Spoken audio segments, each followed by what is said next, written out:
और जीआईएस को लेकर मालवा निमाड़ में जबरदस्त उत्साह है। फूड प्रोसेसिंग और आईटी के क्षेत्र में बड़ा निवेश आना तय है।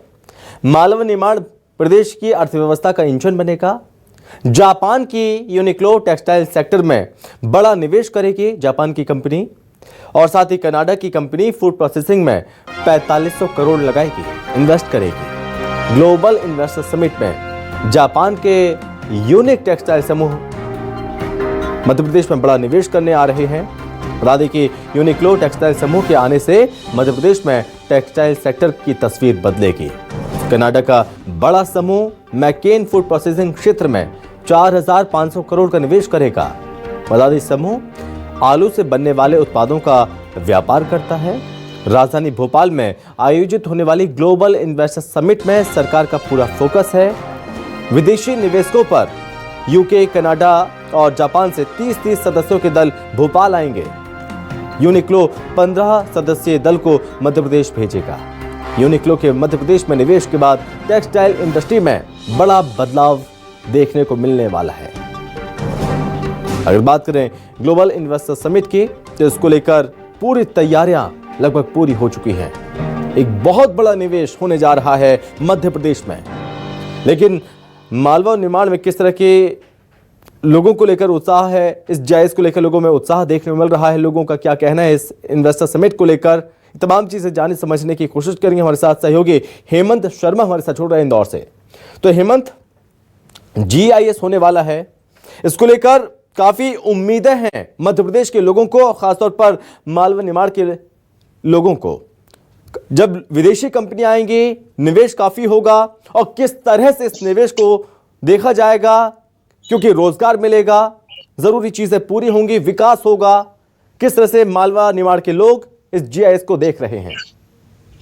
देखिए, बिल्कुल कनाडा, जापान की और जो अलग अलग कंपनियां हैं, ये इंदौर के अंदर बड़ा इन्वेस्ट कर सकती हैं। मालवा की बात की जाए, निमाड़ की बात की जाए, तो फूड प्रोसेसिंग का एक बड़ा हब है। इसके साथ ही इंदौर आईटी का एक बड़ा हब है, जहां पर आईटी की बड़ी कंपनियां हैं। तो कहीं ना कहीं जो बड़े निवेश हैं इंदौर के आसपास आएंगे, तो कहीं ना कहीं इंदौर के आसपास की जो लोग हैं, मालवा निमाड़ के जो लोग हैं, उनको यहाँ पर रोजगार के कई अवसर जो है वो मिलते हुए दिखाई दे रहे हैं। इसको लेकर युवाओं में काफी खुशी की जो लहर है वो देखी जा सकती है, क्योंकि यहाँ के जो आईटी के जो युवा है, जब हमने उनसे बातचीत की थी, तो वो काफी खुश नजर आए थे, क्योंकि अब उन्हें यहाँ से बैंगलोर और हैदराबाद की तरफ मूव नहीं करना पड़ेगा, क्योंकि यहीं पर अगर बड़ी कंपनियां जब इन्वेस्ट करेंगी, निवेश करेंगी, तो कहीं ना कहीं प्लग एंड प्ले के माध्यम से जो मध्य प्रदेश सरकार जो आगे बढ़ना चाहती है इंदौर को आईटी हब में, तो कहीं ना कहीं उसको लेकर जो यहाँ के युवा हैं उनको रोजगार ज्यादा मिलेगा। और इसके साथ ही जो आईटी कंपनी में काम करने वाले जो युवा हैं, उनका जो सैलरी स्ट्रक्चर है वो भी कहीं ना कहीं बढ़ता हुआ नजर आएगा, क्योंकि बड़ी बड़ी कंपनियां जब इंदौर में निवेश करेंगी या मालवा में निवेश करेंगी, तो कहीं ना कहीं जो स्थानीय यहाँ के युवा हैं उनको बैंगलोर और हैदराबाद अलग अलग जगहों पर नहीं जाना पड़ेगा। इसके साथ ही जो आईटी कंपनी के जो संचालक हैं वो भी यही कहते हैं कि अगर बड़ी कंपनियां यहाँ पर निवेश करती हैं, तो कहीं ना कहीं इंदौर जो है, अगर इंदौर की बात की जाए, मालवा की बात की जाए, मालवा निमाड़ की बात की जाए, तो ऐसा 5वां शहर होगा जो कि आईटी हब में आएगा। इसके साथ ही फूड प्रोसेसिंग की बात की जाए, तो निमाड़ के अंदर सबसे ज्यादा आलू चिप्स बनाने की कई ऐसी बड़ी फैक्ट्रियां हैं। तो जो जापान और कनाडा की फैक्ट्रियां जब यहाँ पर बड़ा निवेश करेंगी, तो जो युवा है, जो निमाड़ के जो युवा है, जो कई बार पलायन कर दूसरे प्रदेशों में, दूसरे राज्यों में जाकर काम करते थे, तो उनको स्थानीय रोजगार जो है वो कहीं ना कहीं मिलेगा। तो ग्लोबल इन्वेस्टर समिट से जो यहाँ के युवा हैं उनको खासी उम्मीदें हैं कि जो बड़ी कंपनियां जब आएंगी, यहाँ पर निवेश करेंगी, तो उनसे कहीं ना कहीं उनको रोजगार के आयाम जो है वो यहाँ पर खुलते हुए नजर आएंगे, कई बड़े रोजगार के आयाम उनको मिलेंगे। और इसके साथ ही जो कई कंपनियों में काम करने वाले युवा हैं, तो उनको ये लगता है कि जब बड़ी कंपनियां यहाँ आएंगी, तो उनके जो सैलरी इंक्रीमेंट्स है, जो सैलरीज हैं, वो कहीं ना कहीं इंक्रीज होती हुई नजर आएंगी। जी हेमंत, लोगों को ये उम्मीदें हैं कि ये कंपनी आएंगी तो लोगों को रोजगार मिलेगा, यहाँ की जो सूरत हाल है वो बदलेंगे। लेकिन जो कंपनीज हैं, जो विदेशी कंपनी यहाँ पर अगर इन्वेस्ट करेंगे, तो इस हिसाब से कि यहाँ पर क्या वो पर्याप्त माहौल है, कैसा वातावरण है, ये तमाम चीज़ें देखी जाएंगी। थोड़ा उसको लेकर बताइए, किस तरह का माहौल इन्वेस्ट करने वाली कंपनियों को मिलने वाला है?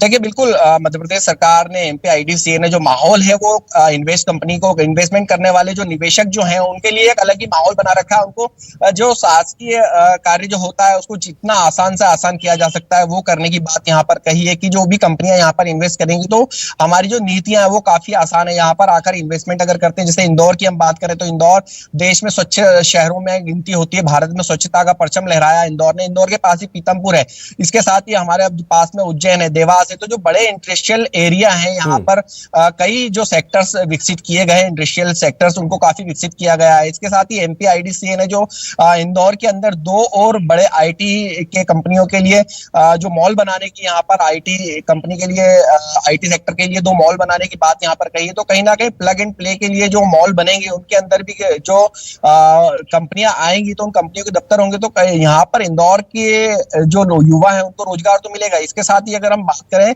कि जो माहौल है इंदौर का वो देश में देखा है, जो निवेश इंदौर के अंदर या इंदौर मालवा निमाड़ में करता है तो वो निवेशक यहाँ आके बस जाता है। हमने कई बड़ी कंपनियों को देखा है, टाटा आइशर जैसे बड़ी कंपनियां जो है वो पीतमपुर के अंदर है। कई बड़े प्रतिभा सिंटेक्स की बात की जाए, कई ऐसी बड़ी कंपनियां हैं जो कि इंदौर के पास पीतमपुर में है। पीतमपुर एक बड़ा इंडस्ट्रियल एरिया है। इसके साथ ही अब इंडस्ट्रियल एरिया जो है वो देवास की तरफ बढ़ता हुआ जा रहा है। तो जो माहौल है इंदौर का, माहौल की बात की जाए, मध्य प्रदेश के माहौल की बात की जाए, मध्य प्रदेश की नीतियों की बात की जाए तो काफी आसान नीति है जिससे निवेशक जो है वो मध्य प्रदेश की तरफ आकर्षित होता है। जी हेमंत, बहुत धन्यवाद आपका तमाम जानकारी के लिए।